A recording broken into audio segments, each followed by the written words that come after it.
성경 보겠습니다. 사도행전 1장 8절입니다.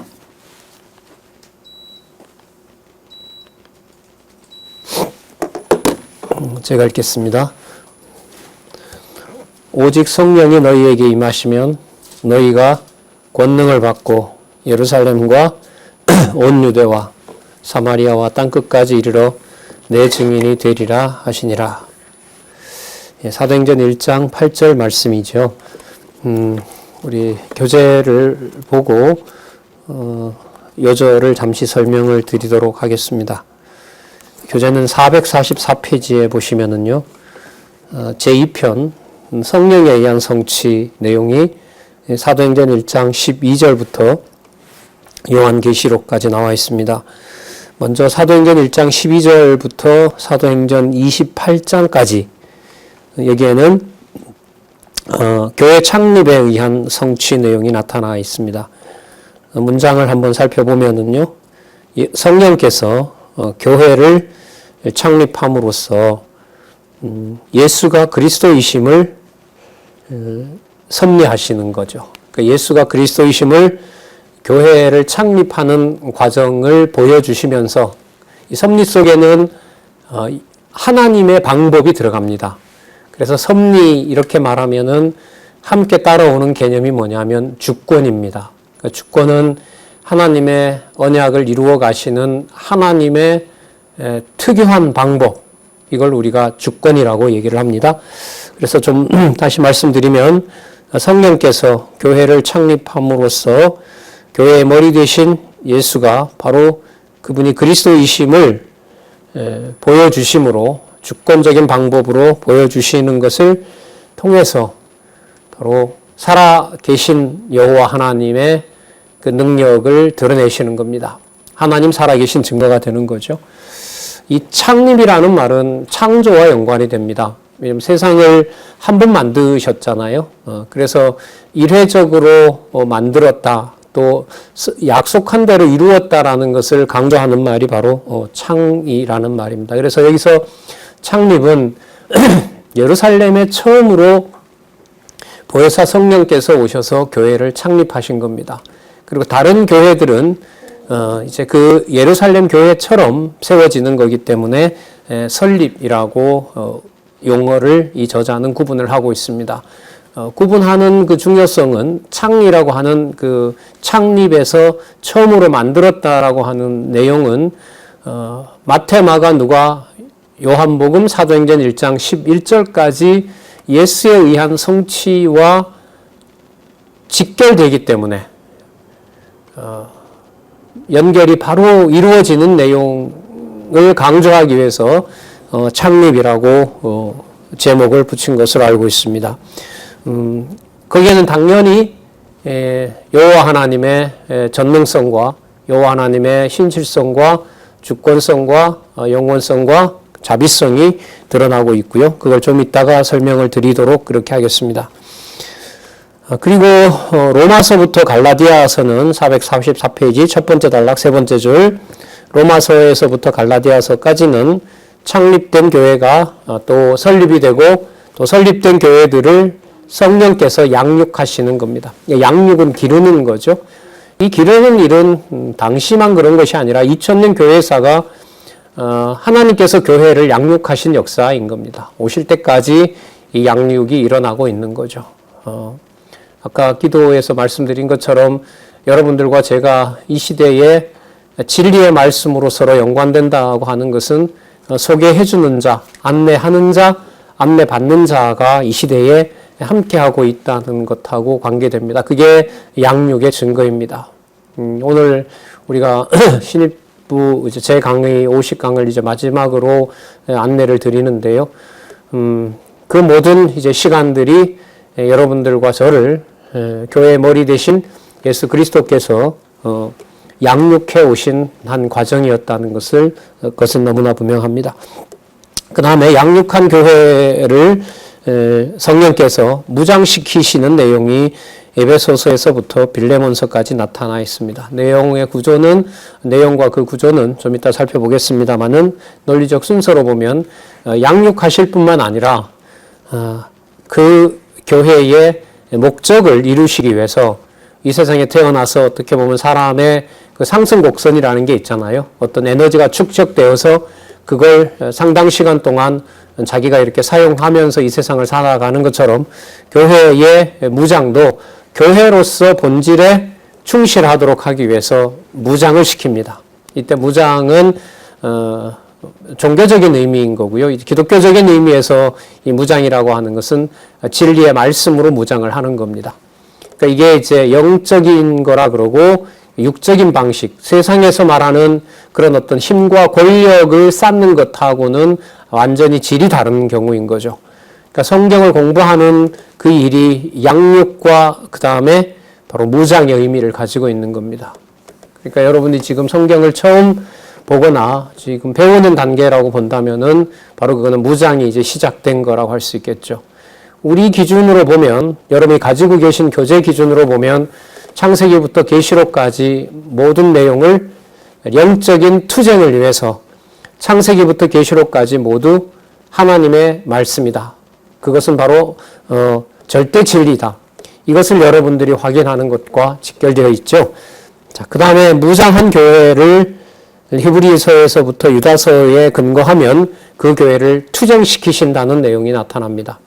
이때 투쟁은 아까 무장이 진리의 말씀으로 무장을 했기 때문에 투쟁도 진리투쟁이라는 성격을 가지게 됩니다. 또 이때 진리투쟁은 뭐냐면 개인적으로 여러분들과 제 생각 속에 일어나는 모든 그 내용들을 투쟁이니까요. 세상에 속한 가치와 하나님에게 속한 가치가 무엇인지, 성경을 통해서 배웠던 그 가치가 어떻게 다른지 그걸 구별해내는 것에서부터 출발합니다. 그러니까 진리 내용을 모르고 투쟁을 한다는 것은 교회에서는 불가능한 겁니다. 그러니까 성경을 모르는 상태에서 어떤 참과 거짓이 무엇인지를 구분한다는 것은 불가능한 일이겠죠. 그래서 이 투쟁은 무장보다는 훨씬 더 실전용이지만 그 실전은 무장의 바탕을 두지 않으면은 실전에서 투쟁을 완수해 갈 수는 없는 겁니다. 그러니까 이 창립, 양육, 무장, 투쟁, 이것은 점점 더 강도가 강해지면서 성령께서 반드시 그 주관자가 되셔야만 된다는 아주 절박한 그 요건을 저희들에게 깨닫게 하는 거죠. 그러니까 약속하신 교회를 세우셔서 이제 그 다음에 요한계시록의 내용이 교회 승리인데요.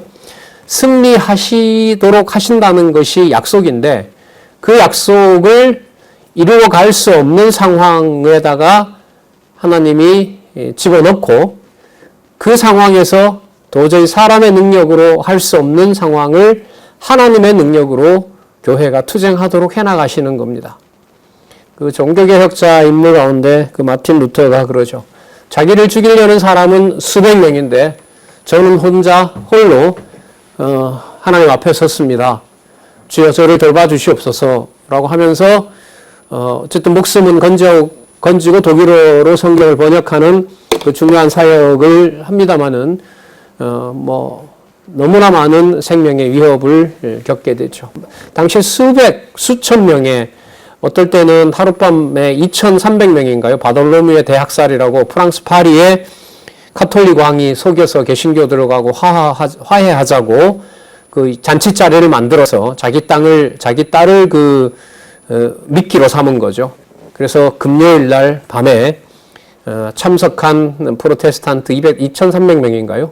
그날 밤에 전부 죽이고 파르의 샌드강을 피가 흐르는 바로 그 처참한 역사도 종교개혁 당시에 일어났었습니다. 그래서 한 1, 2세기 30년 전쟁, 여러분 잘 아는 100년 전쟁, 전부 다 그게 개신교와 카톨릭과의 사이에서 일어난 아주 처참한 전쟁이죠.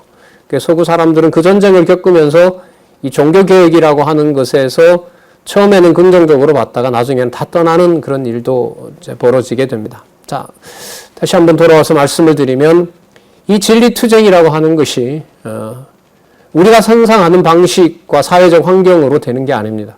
그리고 인원으로 되는 것도 아니고요. 그 사람의 어떤 그 규모가 잘 갖추어져서 그렇게 하는 것이 아니고, 우리가 많이 배웠고 또한 많이 들었고, 여러분들 들었는지 모르겠지만은 혼자라도 진리투쟁을 해간다라고 우리가 이제 확인한 것처럼, 하나님께서는 고립무원의 상태에다 두시고 하나님의 자녀들이 주 예수 그리스도를 머리로 한 몸된 교회를 세우는 진리투쟁을 하게 하신다는 거죠. 그리고 마지막에 요한계시록의 교회 승리에 의한 성취 내용이 나타납니다. 그때 승리는 아까 고난 얘기를 했습니다마는 성경 구조도 그렇게 되어 있는데요. 승리의 시간이 다가올수록 요한계시록에 보면 거의 절망적인 상태로 섭리를 해가신다고 약속을 하고 있습니다. 그러니까 초기에 예수님의 제자들이었던 사도들도 이제 설에 의하면 거의 다 처참하게 사실 다 순교들을 했고요. 그 다음 그 1세기, 그러니까 성경이 95년경에 완성이 되니까 1세기 말이겠죠. 1세기 말, 2세기 말, 3세기 말, 그 다음 4세기 말까지, 400년이죠. 예수님 오셔서 400여 년 동안은 대박해 기간입니다. 어느 특정 시간이 있긴 하지만은요, 388년인가요? 그 콘스탄트 대제가 기독교를 공인할 때까지, 밀라노 칙령이라 그러죠. 발표할 때까지 한 400여 년 동안은, 그리스도 승천 이후로 본다면은 한 350년 동안 엄청나게 많은 숫자들이 죽죠. 여러분 아마 할머니, 할아버지들 다녀오셨을 텐데, 그 로마에 있는 그 지하 동굴들 있잖아요. 그 카타콤이라 그러죠. 그 카타콤이 지하로 내려가면서 판 그 건물이죠. 뭐 십몇 층까지도 있는가 그렇습니다. 그 평생 빛을 못 보니까 한번 나왔다가 눈이 먼 사람부터 해서 곱추로 펴지를 못하니까요. 그런 어떤 동굴의 흔적이 지금은 역사적 유물로 남아 있습니다. 그 당시에도 그랬고요. 그 당시에도 그랬고, 그 이후의 교회 역사에서도 보면 하나님의 말씀을 믿고 승리하는 그 장면의 배경은 어떤 편안함보다가는 사람의 어떤 심정과 이해 방식으로 이해할 수 없는 교회사의 역사들이 참 많습니다. 그래서 저는 이 사도행전 1장 12절부터 요한계시록까지의 이 내용들이 이제 우리가 지금 기준으로 보면 2000년 교회사가 되거든요. 2021년이니까 2000년 교회사로 본다면은 그 교회사를 이해할 수 있는 성경적인 틀이 중요하잖아요. 그 성경적인 틀을 사도행전 1장 12절에서부터 요한계시록에서 보여주고 있다고 봅니다.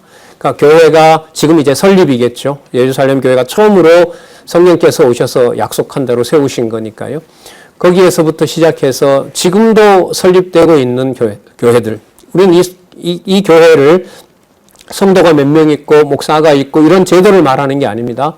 두세 사람이 하나님의 말씀으로 함께 모인 곳, 우리가 그것을 가장 쉬운 예로 우리는 가정이라고 얘기를 하죠. 하지만 그 가정이라는 것이 사람의 기준으로 보면 불완전할 수도 있고요. 어머니가 없는가 하면 아버님이 없을 수도 있고, 자녀가 먼저 갔을 수도 있고, 하지만 그것만 우리가 가정교회라고 하는 것이 아니라 함께하는 진리의 말씀을 같이 나누는 그 형제들까지 포함해서 함께 지낼 수 있는, 그러니까 누가 그 옆에 와서 함께 하는지 우리가 정할 수는 없죠.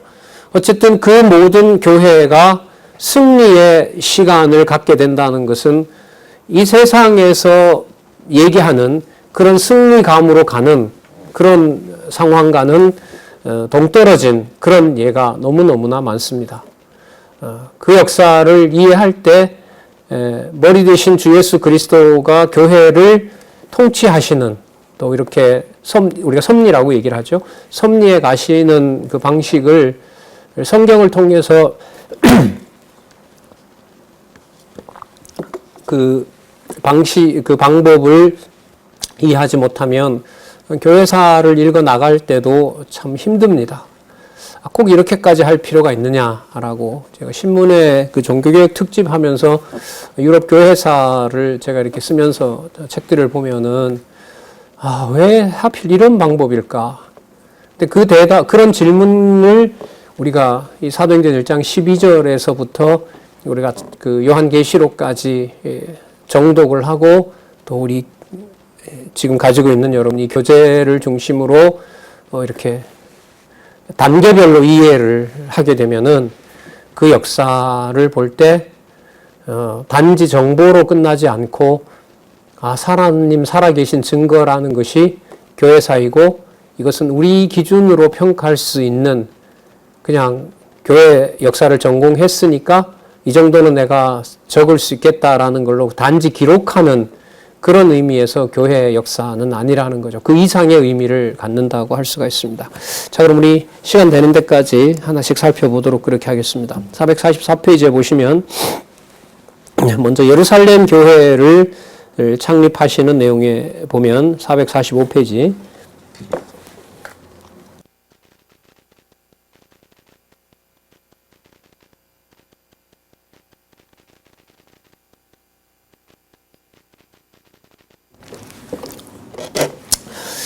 445페이지 한쪽 가로에 보시면은요, 성령 강림과 창립입니다. 이때 창립은 교회 창립이겠죠. 자, 언약한 성령이 강림하시고, 교회가 창립이 됩니다. 예루살렘의 사도들을 중심으로 해서 교회가 창립이 됩니다. 자, 그런데 446페이지에 보시면, 바로 성령의 그 강림 이후에 교회가 창립되는데, 어떤 일이 따라오게 되냐면, 표적이 따라와요. 이 표적이 따라오는 것은 성령이 임했다는, 그 성령이 임했다는 말씀은 눈에 나사렛 예수처럼 눈에 보이진 않지만 그분이 하늘로 승천하셨고 그분이 분명히 하늘에서 일을 하고 계신다는 증거를 사도들이 보여주는 표적, 기적이죠. 우리가 보통 미라클이라고 하잖아요. 그 기적은 사람이 할 수 없는 일, 그 일이 따르게 돼요. 그래서 누가 보더라도 사도들은 능력이 있는 어떤 하나님의 종처럼 보이는 겁니다. 그런데 여기서 반전이 일어나요. 그게 뭐냐면 바로 핍박이에요. 저렇게 능력을 가진 사람이라면 핍박 안 받으면 좋잖아요. 또 하나님께서도 그런 표적을 행하실 수 있는 능력을 충분히 가지고 계시다면 핍박을 안 당하도록 해도 되는데 핍박이 따라 나오게 돼요. 여러분, 이 핍박의 근거를 찾으라고 하면 우리가 앞에서 배웠던 마태, 마가, 누가, 요한에서 다 설명할 수 있지만 그 마가복음의 그 두 번째 큰 그 주제였던 바로 낮은 신분이 되는 데서 우리는 그 근거를 찾을 수가 있어요. 그러니까 하나님의 자녀들은 반드시 고통을 받게 되어 있고 고난을 당하게 되어 있고 낮은 자리에서 가서 그 일을 아버지가 해 가신다는 일로서 받아들이게끔 되어 있어요. 간단히 말하면 고난을 받을 수 있도록 하시는 능력을 성령께서 가지고 계시기 때문에 그 고난이, 핍박이 그리스도의 제자들, 하나님의 자녀들에게는 반드시 따르게 된다는 겁니다. 그게 뭐와 뭐로 붙어 있냐면 하나님이 함께 하시는 게 분명하다. 그게 표적이라면 하나님이 함께 하시는 것이 그리스도가 약속하셨던 핍박을 반드시 받아야 된다. 그 약속을 성령께서 이루시는 겁니다. 그래서 뭐와 뭐가 붙어 있냐면 표적과 핍박 이렇게 됩니다. 그러면 창립된 교회가 무너지느냐? 그게 아니라 전파된다는 말은 교회가 주 예수 그리스도가 머리 되신 교회가 양육된다는 거죠. 양육된다는 겁니다. 그러니까 여기에도 이제 양육이라는 말 얼마든지 쓸 수 있는 겁니다. 그러니까 여러분 창립과 양육과 그다음 무장과 투쟁과 승리라는 것을 시간적으로 이해하시면 안 돼요. 뭐 몇 살 때까지는 뭐고 이렇게 하시면 안 되고요. 그건 어떤 시간적으로 생각을 우리가 해서는 이게 그런 의미가 아니고 하나님의 교회가 예수 그리스도 머리로 한 교회라면 반드시 약속하신 대로 어떤다? 세우신다. 아직 세워지지 않는 데도 있죠. 그것의 복음이 전해져서 또 세워질 수가 있는 겁니다. 그리고 반드시 양육시킨다. 누가요? 성령께서 이렇게 되는 겁니다. 그러니까 성령께서 또한 무장시키십니다. 성령께서 투쟁하게 하시고요. 성령께서 승리하게 하시는 겁니다. 그러니까 이 5 단계를 보면서 우리에게 더 절실해지는 건 뭐냐면 설립했을 때부터 창립하고 설립하는 과정에서 승리까지 가게 하는 것은 누구의 능력이다? 하나님의 능력이다. 성령의 능력이라는 사실을 강조하는 겁니다. 그러면 그 성령의 능력을 강조하기 위해서 성경에 나타난 내용은 뭐냐면 사람의 능력으로 교회를 세우는 것이 불가능하다는 사실을 성경에서 보여주고 있는 겁니다. 그럼 조금 전에 창립이라는 것을 약속된 대로 이루시는데 그 방법이 표준만 있으면 좋은데 그 사람들이 다 거기에 따라오게 하면 좋은데 그 능력 많은 것처럼 보이는 사람이 뭘 당한다는 거죠? 핍박을 당한다는 거죠. 그래서 교회 다니는데 왜 이렇게 핍박이 많아? 이 말을 저는 꽤 많이 들었거든요. 저희가 그 초등학교, 중학교 때 다닐 때는 제 교회 선배들이 그 가정들이 다 저희는 이제 집에 부모님이 교회 집사님이셨는데 그 다른 형이나 누나들은 그렇지 못했어요. 그러면 교회 토요일 날 모임이나 주일 날 교회 갔다 오면은 혼이 납니다. 진짜 막 가방 집어 던지고 나가라고 하고 그래서 엉엉 울면서 저희 집에 온 경우도 봤고요. 그리고 막 겨울에 이런데 무슨 집회하면은 그 엄마 아버지 지옥 간다고 하니까 어떤 누나들은 막 엉엉 울면서 자는 부모님한테 가서 막 깨워서 교회 가야 지옥 안 간다고 해서 또 그래서 혼이 나는 그런 경우도 많이 봤는데 그때 많이 들었죠. 하나님의 자녀로 하나님의 자녀로 살아간다는 것이 왜 이렇게 힘들고 또 이렇게 괴로워야 돼요? 하나님이 다 같이 믿게 해주시면 얼마나 좋아요. 이런 얘기들을 어렸을 때 많이 보기도 하고, 뭐, 저야 이제 그런 환경은 아니었는데, 그런 경우에서 많은 이제 고민이 생기는 거죠. 나중에 이제 성경 공부하고, 또 교회 역사 보고, 교회 역사 보면은 바로 그냥 이해가 되질 않죠. 생각하게 되고, 꼭 왜 이렇게 해야 되냐 하고, 지금 결론은 그래요. 늘 여러분 얘기한 것처럼, 하나님의 말씀이 내가 믿는 것이 아니라 믿어지고 그런 살아계신 하나님이 이 역사를 주관하신다는 것 또한 믿어지고 그리고 그걸 성경의 근거를 두고 정리를 해서 머리가 맑아지게 되고 명쾌하게 되고 그래서 세상 역사를 이해할 수 있는 이 토대가 마련이 되거든요. 자, 그래서 어쨌든 표적과 바로 핍박이 전혀 다른 현상 같지만 이게 붙어 있다는 사실을 염두에 두고요. 자, 아까 핍박 속에서 뭐가 일어나냐 하면 하나님의 교회가 확장됩니다. 그래서 447페이지에 보면 여전히 표적이 나타나게 되고 순환이 따라오게 되는 겁니다. 뿐만 아니라 447페이지 밑에 보면 뭐까지 일어나요? 목숨까지 가져가 버립니다. 예수님도 왜 로마 군인에 의해서 목숨을 빼앗기셨잖아요. 그 일이 약속이 되는 거죠. 그리고 그 일들이 창립의 배경이 되는 겁니다. 그러니까 이 사람이 죽는 문제, 이게 순교잖아요. 순교가 기쁨이 될 수 있다는 사실을 이 본문에서 보여줍니다. 여기 스데반 그 집사인데요. 그분이 이제 죽으면서 하늘에서 살아계신 하나님 그리고 그가 부리는 천사들과 대면한다는 내용이 이제 여기 나오는 거죠. 그러니까 이 세상에서 돌에 맞아 죽는 것과 하늘에서 지금 이 역사를 섭리해 가시고 분명히 살아계신 그리스도를 아는 것하고가 이게 대조가 되는 거죠. 이건 사람이 만들 수가 없어요. 뭐 그런 교회사 예들이 많습니다만은 그 어떤 뭐 공산당에 내려와서 참 교인인지 아닌지를 구분하려고 예수님 뭐 사진 넣고 밟으라고 뭐 했잖아요. 그래서 다른 사람은 다 밟고 갔는데 교회 학교 학생 하나가 그 깨어진 액자를 이렇게 닦으면서 그걸 품에 안아서 전부 다 이 가짜들이고 얘만 진짜라고 했던 뭐 그런 전해지는 얘기도 있습니다만은 스데반의 경우에 돌에 맞아서 처참하게 죽어가는데 하늘에 하나님의 사자들을 천사들을 만나는 이 광경은 사람이 연출할 수 있는 건 아니죠. 이건 뭐냐 하면 기독교에서 말하는 여러분 순교가 단지 몸을 던지는 어떤 이런 사건이 아닌 거예요. 그 순교는 진짜 하나님께서 준비해 놓은 사람에게 그 일들을 보여주는 거죠. 그 자기 자신은 당하는 거고 다른 사람에게는 그 일을 이제 보여주게 되는 겁니다.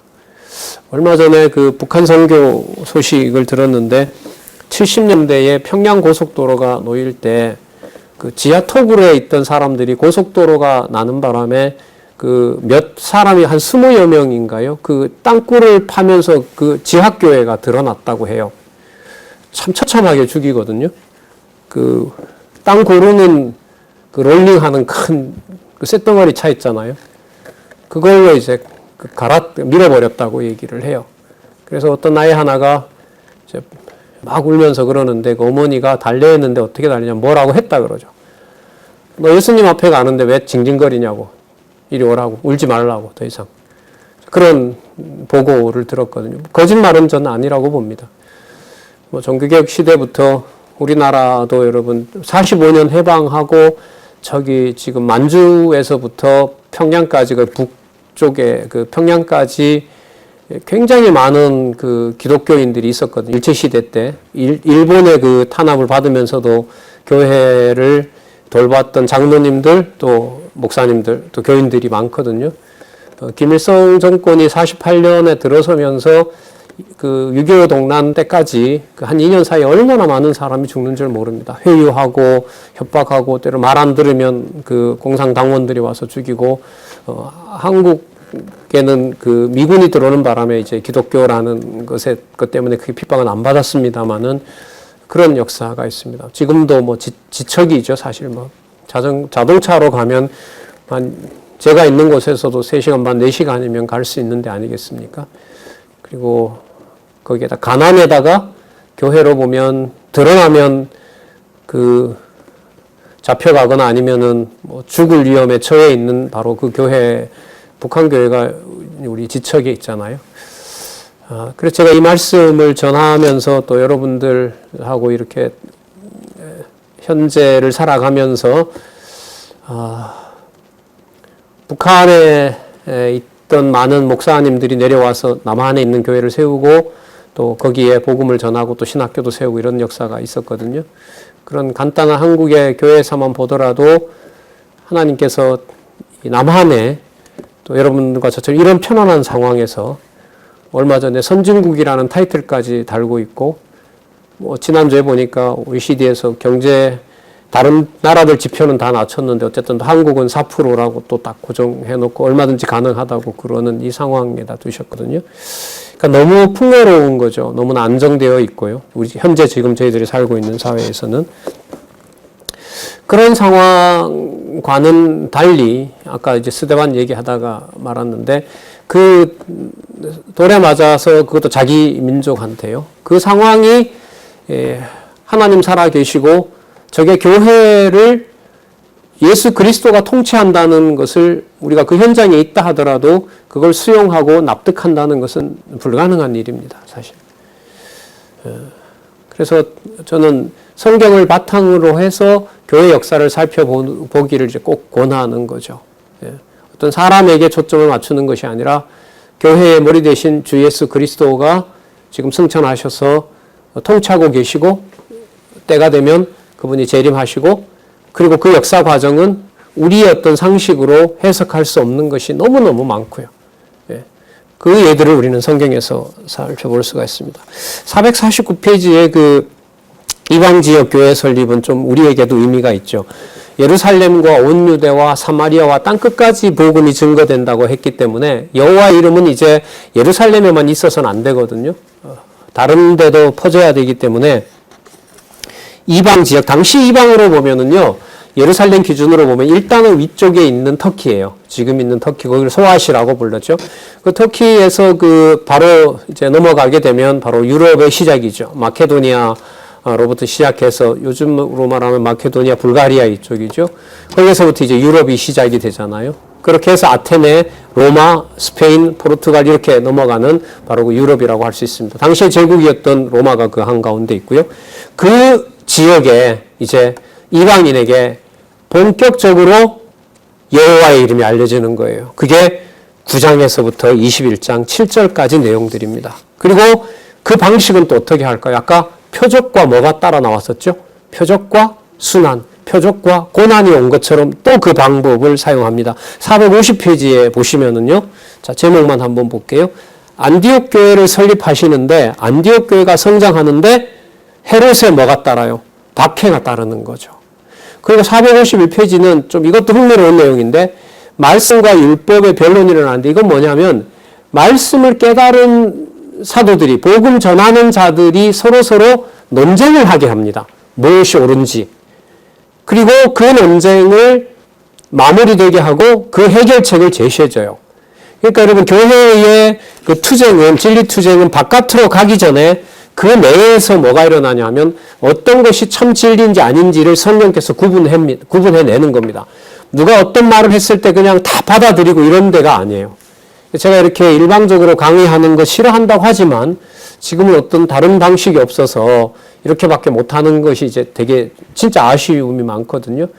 그래서 이 강좌가 끝나고 기독교 사상사를 제가 준비하고 있는데 그때는 이제 줌으로 여러분들의 목소리도 좀 들을 수 있는 좀 그런 방식으로 지금 준비를 하고 있습니다. 자, 어쨌든 들은 자들이 거기에 대해서 같이 토론하고 또 거기에 대해서 토론한 결과를 이렇게 마무리하고 또 답을 주시는 거죠. 그 답을 주는 내용까지 나타나 있습니다. 그리고 452페이지에 보면 이제 헬라 지역으로 갑니다.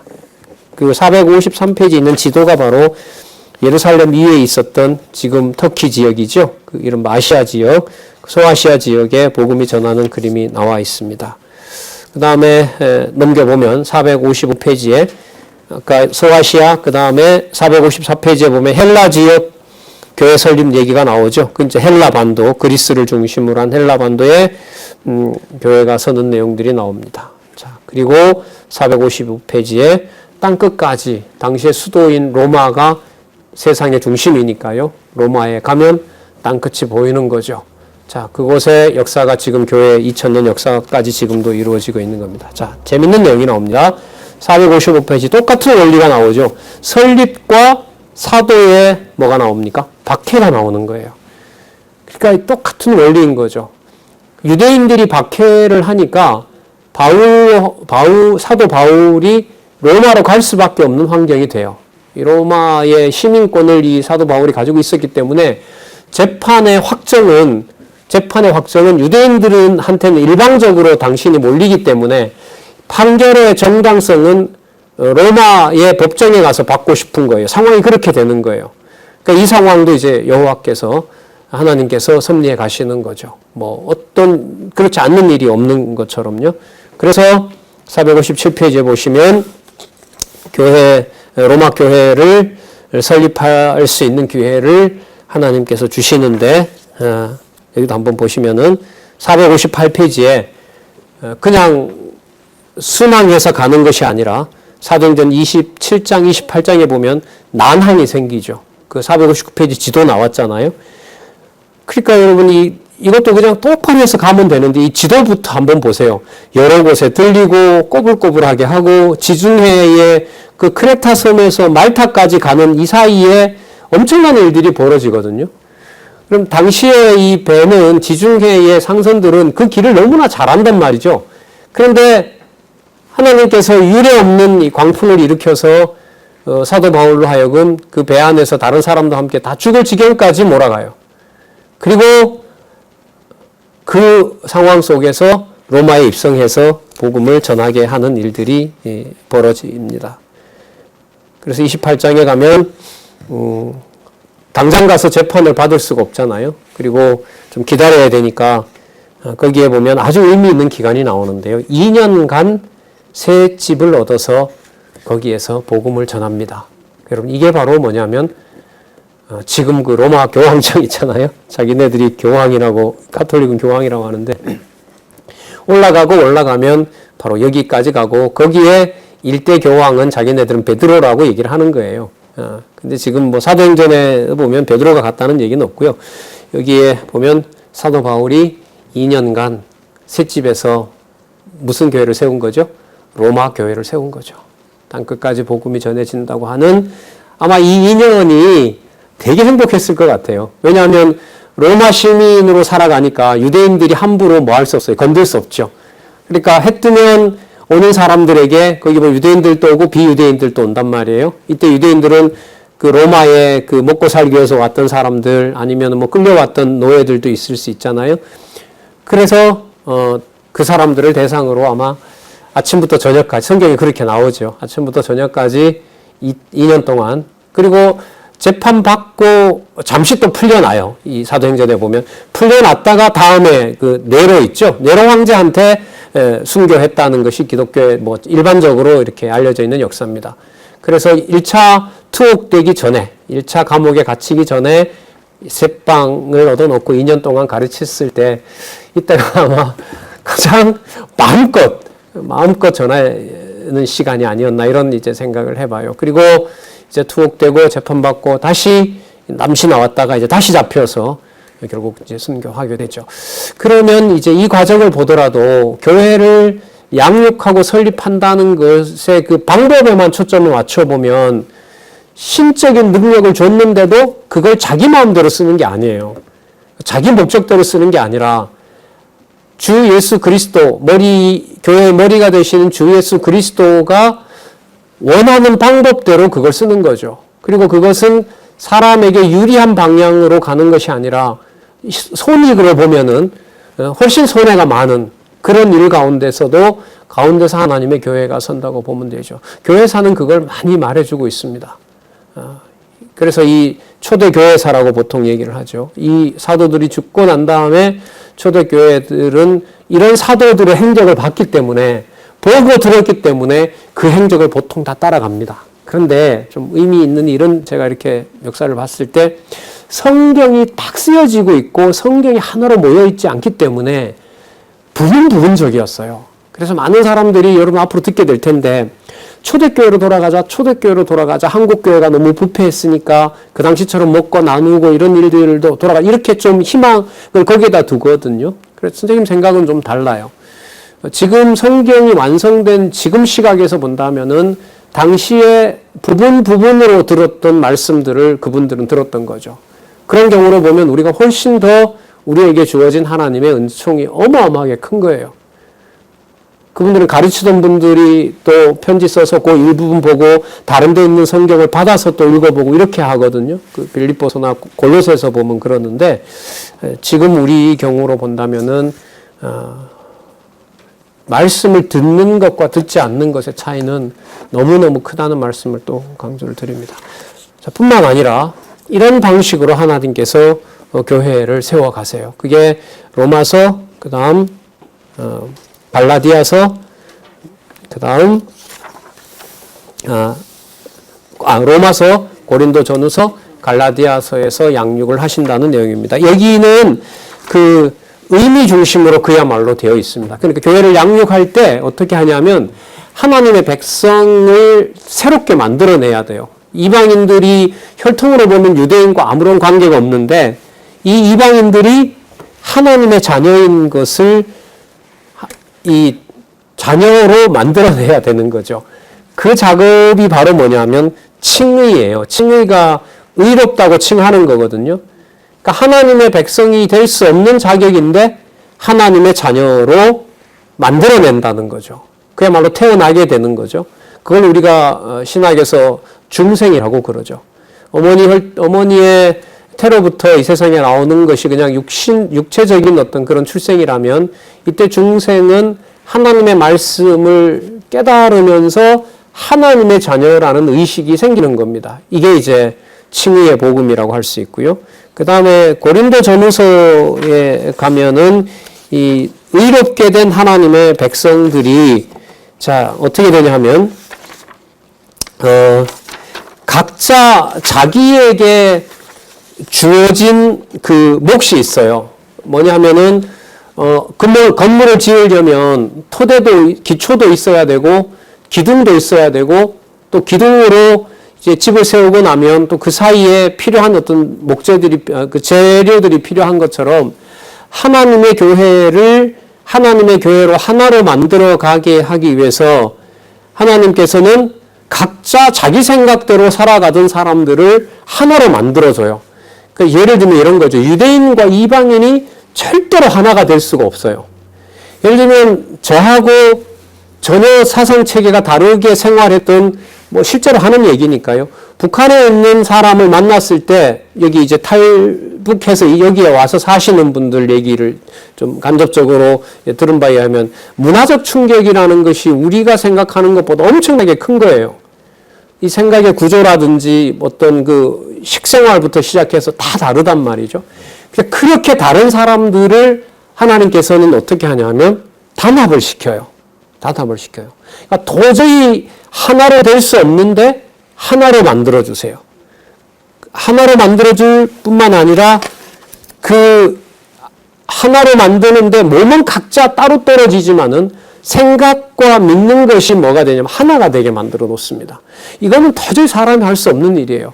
여러분, 예를 들면 학교 같은이나 우리 우리 형제들 같은 경우에는 갈 사람도 있고 다녀온 사람도 있겠지만은 거기 가면 그냥 명령 체계로 지휘고하를 막론하고 가난한 집이건 부자인 간에 상관없이 그 명령에 따라서 그냥 그 군인의 군법에 군인의 어떤 그 규칙에 따라서 생활해야 되는 것처럼 인위적인 방법이 아니라면은 일치할 수 있는 것은 도저히 불가능합니다. 그래서 그럼 이 일치는 뭘로 되는 거냐 하면 하나님의 말씀으로 되는 거예요.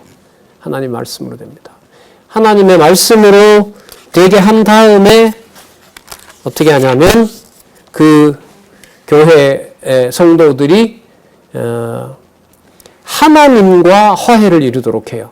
여러분 이게 무슨 방식이냐 하면 여러분들과 제가 신앙 안에서 믿는 하나님이 같잖아요. 그러면 여러분들과 제가 믿는 것이 하나인 것이 무슨 증거냐 하면 우리가 하나님과 합해 있다는, 떨어져 있지 않다는 증거가 되는 거예요. 그러니까 여러분들이 부모님으로부터 예를 들면 성경을 배웠어요. 그리고 부모님이 믿는 하나님과 믿는 것이 같습니다. 그리고 그 믿는 것이 같다는 것이 중요한 의미가 뭐냐 하면 엄마 아빠한테 제가 배웠어요. 이런 정도가 아닌 거예요. 그게 누구랑 하나가 된다는 증거인 거죠. 보이지 않는 하나님과 하나 되어 있다는 증거가 바로, 다르게 말하면 그게 바로 화해라고 얘기를 하는 거죠. 이 세상에 살 수 있는 자격이 갖추어진 겁니다. 뿐만 아니라 뭘 하냐면 그 사람들이 타인을 위해서, 다른 사람들을 위해서 서로 합력을 하도록 해요. 그러니까 우리끼리 좋은 정도가 아니라 우리가 즐길 수 있는 여유가 있을 때 그 여유로움을 다른 사람들과 공유하기 위해서 희생과 자발적인 손해를 자청하게 되는 거죠. 그게 무슨 증거냐 하면 하나님께서 교회를 세워나가는 증거가 돼요. 선생님, 그 다양한 얘기들이 다 그렇게 논리적으로 연결이 되나요? 여러분 보는 책이 그렇게 되어 있고, 다른 강의에서 제가 이제 다 설명을 좀 해놨거든요. 이 저자도 설명을 해놨고, 화요 강좌라는데 여러분 들어가 보시면은 이 저자인 원로의 강의도 있고, 제가 해놓은 강의도 있습니다. 모든 본문의 논리적 그 순서를 지켜가면서 강의해 놓은 게 있으니까요. 빠른 시일 내에 여러분들 그 공부에 함께 할 수 있기를 이제 바랍니다. 그 다음에 이렇게 양육해서 다른 사람과 함께 하는 일이 여러분들과 제가 능력이 있어서 그런 것이 아니라 바로 이게 창세전부터 하나님이 우리에게 약속해 주신 그걸 여러분 뭐라고 은혜라고 그러는 거죠. 은혜는 공짜 선물이라는 거거든요. 그러니까 여러분들과 제가 하나님의 말씀을 듣고 여러 가지 일을 함께 할 수 있는, 이른바 교회에 관련된 일을 자기를 자발적으로 희생하면서 하는 그 모든 일들이 바로 하나님의 은혜로 된 거죠. 근데 여러분 여기서 중요한 게 이제 가톨릭하고 이 개신교하고 다른 게, 가톨릭은 거기에서 50% 내가 뭔가를 했을 때 하나님이 은혜를 준다 그래요. 개신교는 아니에요. 기독교는 그게 아니에요. 기독교는 모든 것이 하나님의 은혜예요. 또 은혜를 깨닫게 되는 것도 그것 역시 또 은혜인 거예요. 그러면 막 해도 은혜는 은혜가 되나요? 논리적으로는 그래요. 여러분들의 행위와 관계없이 주어진 은혜이기 때문에. 하지만 하나님은 그 은혜가 은혜 되도록 반드시 하나님의 자녀는 깨닫게 하는 거기 때문에 중간 과정에 우리에게 실수가 보인다 하더라도 하나님의 은혜가 취소되는 법은 없어요. 취소되는 법은 없어요. 그래서 나타나는 몇 가지 사실을 가지고 하나님의 성도를 악하다, 선하다 이렇게 평가하는 것은 진짜 유의해야 될 점이기도 합니다. 자, 그 다음에 이렇게 함께 자라는 것은 어떤 의미를 또 가지고 있냐면은 진리로 무장하는 일이 벌어져요. 이거는 여러분 어떤 단계냐 하면 하나님의 말씀을 철저하게 함께 있을 때 배우지만 직장이나 사회나 이런 데 가서도 그 말씀을 배워나가는 것하고 관계가 돼요. 에베소서에 보면 그 사건을 하나님의 성도로서 예수 그리스도가 우리를 통치한다는 것을 어디서부터 설명을 하냐면 창세전부터 설명을 해요. 이게 이제 어마어마한 거죠. 그러니까 양육 받아서 머리가 좀 굵어지고 머리가 터지고 생각하는 구조가 됐는데 이 머리가 이 땅에 있는 것이 아니라 어디에 있다는 거예요? 하늘에 있다는 거예요. 창세전 존재로 갑니다. 선생님, 너무 창세전 존재가 어떻게 가능해요? 그래요. 성경이 그것만 놀라운 게 아니에요. 그래서 여러분 갈라디아서 다음에 우리가 하나님의 은혜로 진리의 복음을 깨닫게 된다고 했을 때 그 진리의 원천을 세상에서 아예 떼어 놓습니다. 세상에서 떼어 놓는단 말은 세상에서 노력해서 받은 게 아니라는 거죠. 그래서 에베소서 1장에 어디 사건을 소개하느냐? 창세전 사건을 소개합니다. 그리고 그 다음에 에베소서, 골로새서, 그 빌립보서 이런 내용들이 나오는데요. 그 빌립보서부터 데살로니가 그 후서까지는 이런 거예요.